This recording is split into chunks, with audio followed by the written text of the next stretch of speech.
This is Alicia with the Desert Winds, and we're going to go over some basic things to look for when judging beadwork. I have a variety of things here, and we're just going to kind of go over some of the simple concepts and what you're looking for. This uses a picot stitch, which means that each of these is kind of sewn onto the rows around it. Not too dissimilar from knitting, where you're just building upon everything. Because of it, it gives a nice structure. There's a tightness to it. It's not, I can hold it upside down, shake it, nothing's coming off. You can hit it, smack it, whatever. This could be used as a nice trim onto garb, or just as a freestanding piece by itself. I would not recommend it as a freestanding piece on itself to be anything for field garb, because anything that's going to be ground into the dirt and whatnot, you've got the risk of it falling apart. But as court garb, you can see that this is a nice piece. Now this is done very flat, and similarly to that, you can kind of see the same type of thing over here. This was actually done on a loom, and because it was done on a loom, as opposed to being stitched onto itself, you've got certain areas, like right here, where parts of it are raised, because it's not as even. Also, because of it being loomed, you can end up with areas like this, where it's just kind of pulling apart from itself. And these are things that you want to look for. You'll never see that if the tension is done right when you do the picot. You will in looms if, especially at the ends, which is why it needs to be sewn onto something. This could not be freestanding by itself. It just would fall apart. Here we go with, this is a cute little, completely rounded, using almost entire seed beads, but then you can see how other beads were added to give more depth to the piece. And this is more of just a freestanding piece to look for.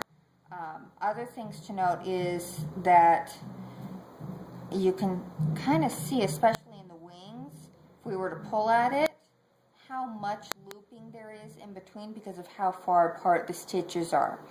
But it still is holding together. You're not going to be able to rip this apart. It's going to hold its own shape.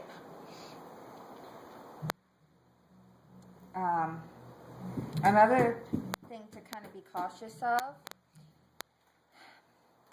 the blacks are all uniformed in this. It's really easy to tell. If you put it in between your fingers, you can feel the smoothness of it. But even as you can tell visually or to touch it, you can kind of see how these edging silver ones, they just are not consistently the same size. This is a problem, especially if you're using beads from different manufacturers. Sometimes they're very consistent and sometimes they're not. So this really detracts from and prevents you from being able to get a good solid piece, as opposed to the edging on this, where they are all consistent and it has this nice smooth texture to it as you feel it. So watch for that. Also, the kind of string that gets used. You can use regular just thread to weave things together, but you're going to notice that in the stitching, where if you can use something more, this is very, very smooth, but it's also a rather thicker thread.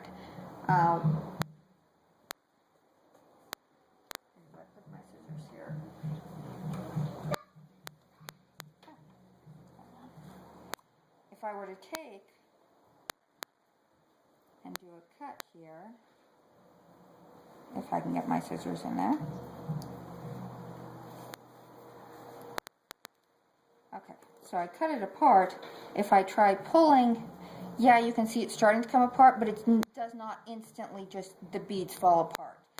And that has a lot to do with the kind of thread as well as the looping that you do. So this is far more structurally sound.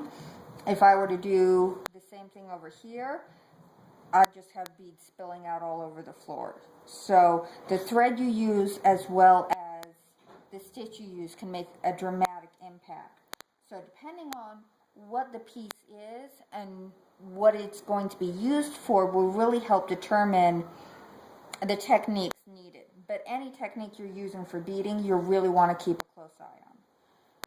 How's that?